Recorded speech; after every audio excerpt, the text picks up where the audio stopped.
Buenas tardes, profesor. En esta ocasión voy a explicar las 6 plantillas de la actividad del trabajo parcial del curso de arquitectura de las computadoras. La primera actividad que vamos a explicar es la actividad de la semana 2, que el tema es planteamiento de algoritmos utilizando pseudocódigo. Como podemos ver acá, el enunciado del algoritmo 1 nos pide que escribamos algún algoritmo que obtenga dos números naturales y realice las siguientes operaciones matemáticas: suma y multiplicación. Se deberá mostrar cada uno de los resultados obtenidos.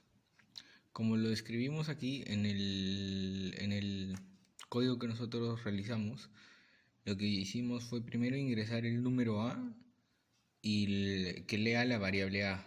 Y de la misma manera hicimos con el que ingrese el número B para que lea la variable B. Y lo que hicimos fue crear una variable suma en la cual sume A más B y una variable multiplicación en la cual multiplique la variable A y la variable B. ¿Y qué obtuvimos con esto? Que al final, a la hora que el usuario ingrese sus dos números, en la pantalla le aparezca el resultado de la suma, que sería este de acá, y el resultado de la multiplicación, que sería el de acá.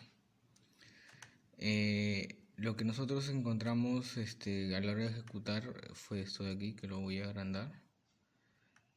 Como podemos ver, lo que se ejecutó fue el número 5 y el número 6, la suma es 11 y la multiplicación es 30. Ahora pasaremos al segundo algoritmo. El segundo algoritmo nos pide que escribamos un algoritmo que muestre los números naturales en el siguiente intervalo del 1 hasta el 250. Lo que nosotros hicimos fue lo siguiente. Escribimos el código de lo que sería el algoritmo y lo que nos dio fue esto. Lo que hicimos fue, mientras la variable i es menor a 250, lo que va a hacer es que esta variable i va a aumentar de uno en uno. Y nosotros a la final el algoritmo nos tiene que escribir i. ¿Y esto qué quiere decir? Que i va a empezar en 1. Y como acá podemos observar, lo ha iniciado en 1 y termina en 250. Para el tercer algoritmo, lo que nos pide es que mostremos que muestre los números primos en el siguiente intervalo, del 1 hasta el 256. Este es en el algoritmo 3. ¿Qué es lo que hicimos nosotros? De la misma manera que en el problema anterior, hicimos un contador, pero esta vez iba a empezar en 0 y le pusimos la restricción que la variable que hemos creado x, que va a empezar en 1, va a ser menor que la variable número, que va a ser igual a 1.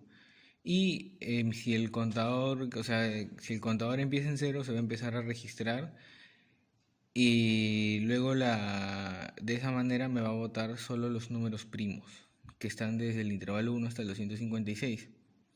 Y para que sea un número primo tiene que ser divisible por sí mismo y por el 1.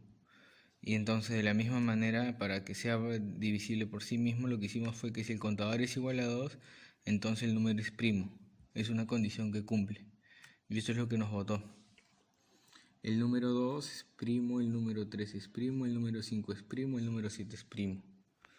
Ahora pasaremos a explicar la actividad de la semana 4. La actividad de la semana 4, ¿qué es lo que nos pide? Nos pide que nos hace una pregunta, ¿qué tecnología de almacenamiento se debe utilizar en un entorno de la computación a gran escala, como es la nube?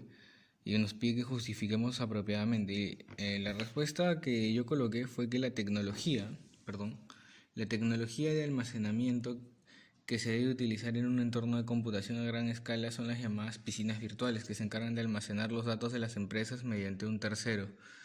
No son 100% seguras, ya que son manejadas por una empresa. Esto origina que los datos que se almacenen puedan ser vulnerados. ¿Qué quiere decir esto? Que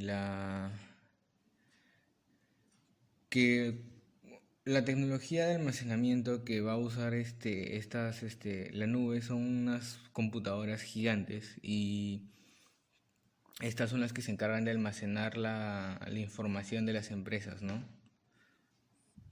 En la pregunta 2 tenemos qué medio de almacenamiento tiene mayor vida útil y para qué lo utilizaría.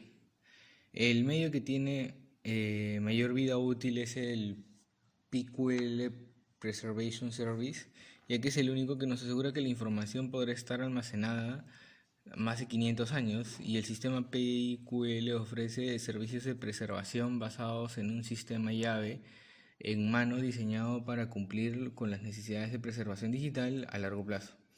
En general, ¿qué quiere decir esto de que el sistema PQL es un sistema, un hardware, que nos ofrece una mayor vida útil de la información almacenada y también que, o sea, en un futuro lo que se escriba, lo que se almacene en ese hardware, lo que va a hacer es que se guarden como códigos QR y de esta manera la información es como si la información estuviera capturada en fotos y de acá a 500 años la información podrá ser como que se podrá abrir otra vez, ¿no?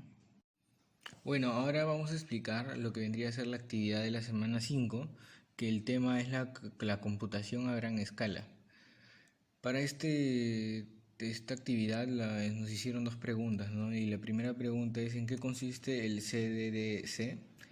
El SDDC es una estructura de centros de datos completamente virtualizados que puede administrarse por software. Lo que quiere decir es que es un centro de datos, ¿no?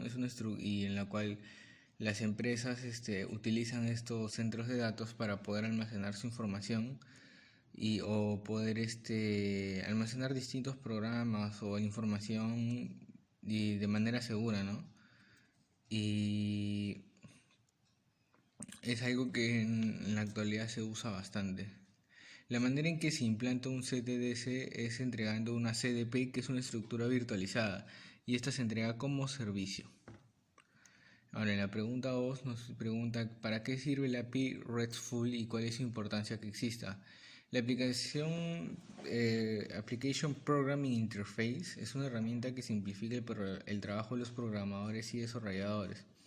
¿Qué quiere decir esto? Que, o sea, si por ejemplo en una empresa están desarrollando un software, estos desarrolladores no tienen la necesidad de hacer el código desde cero, ¿no? Es como que hay una manera en la que pueden el API, el Application Programming Interface reparte el código de manera que no se pierda y así cuando se crean varios guardados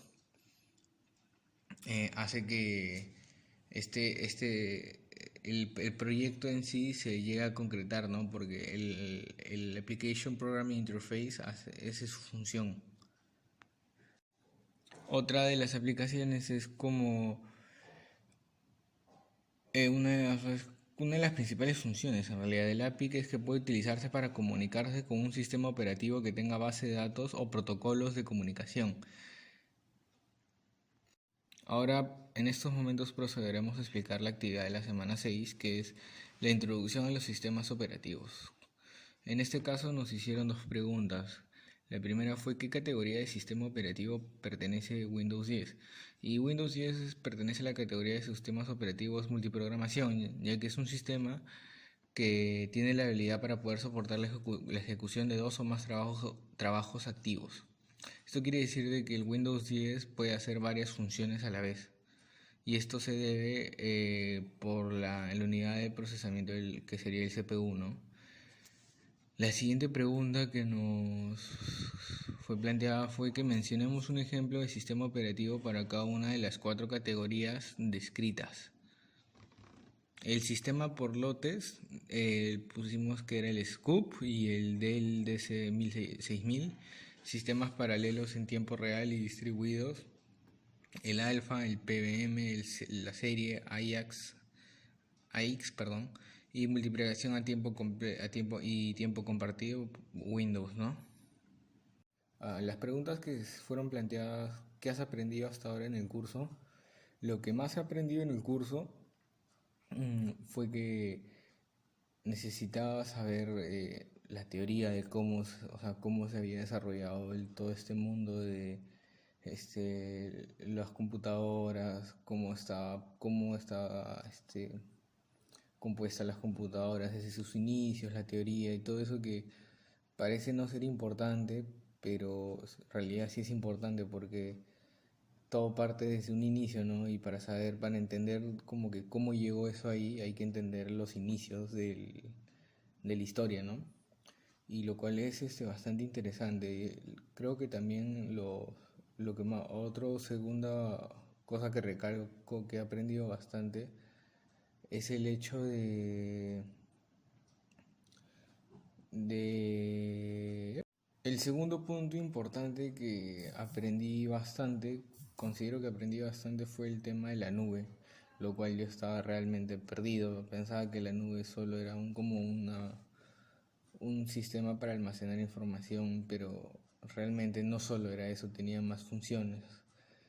Y me abrió la mente a un campo muy grande que, o sea, no lo tenía muy claro y me pareció fenomenal en realidad porque es muy interesante saber estas cosas, ¿no? Y más cuando te gusta la carrera que estudias.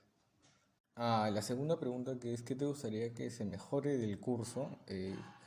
Considero que tal vez por este tema del COVID-19 no hayamos podido entrar a un laboratorio, pero creo que me hubiera gustado vivir esa experiencia de tal vez de desarmar, armar una computadora, tocar en físico, ¿no? Porque de todas maneras ahora en la actualidad, o sea, es bien difícil que alguien tenga una computadora para desarmarla en su casa, ¿no?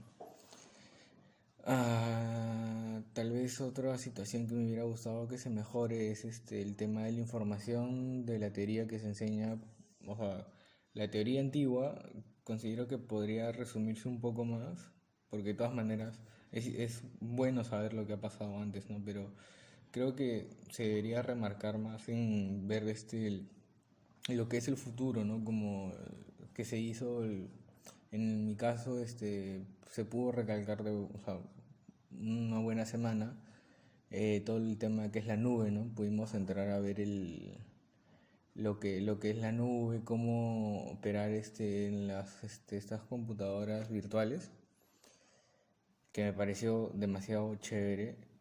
Y creo que en sí solo esas dos razones. Gracias.